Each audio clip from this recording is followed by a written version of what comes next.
בקיצור, יש לי בר מצווה. מי היה מאמין ש13 שנים עפו להם ככה?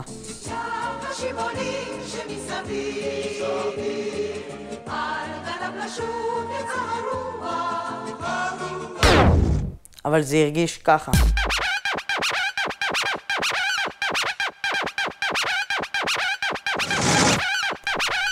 וקצת הרבה ככה. המזל שלי שיש לי אחלה של משפחה. יש לי את האבא הכי מגניב בעולם. אני לא מבין למה הוא לא קונה דורדורנט לעצמו. תגיד לאמא שאני בא לך דורדורנט. יש לי את האמא המושלמת. וזה לא שאני אומר את זה, כי אני רוצה שהיא תקנה לי פלייסטיישן 4. יש את דפנה, אחותי הגדולה, שהכי יפה, הכי חכמה והכי פעילה בצופים.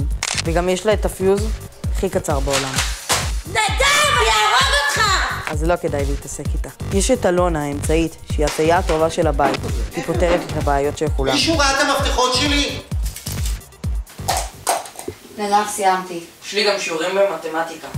ועל הדרך, היא גם שרה מדהים. כן, כן, ממש מדהים.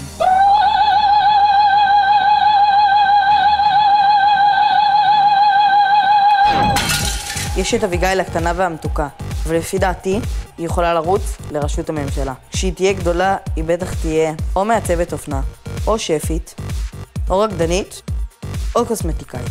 וזאת פיבי, כלבה המשוגעת, וזאת ונסה, שחוזרת אחרי כל דבר שפיבי עושה. ואלו הדגים, ששומרים על הבית. ויש אותי, שלא מבין מה כולם רוצים ממני. כולה בר מצווה. תתבגר כבר, אתה בן 13. נדב, אתה צריך עזרה בלכתוב את הנאום? איזה נאום? הנאום של הבר מצווה. נדב, מה תלבש? אני אומרת קלאסי, זרוק, קצת היפי, אבל שנתי, אורבני, גברי, ואולי קצת היפסטרי.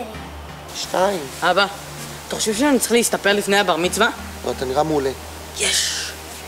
יאללה, נדב, תתארגן, צריך לצאת. לאן?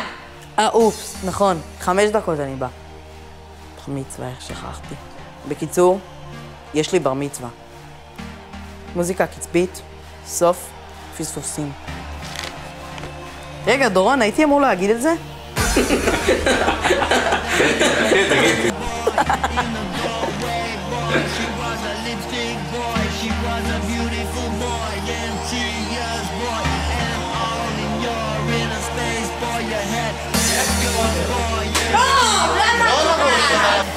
הלו.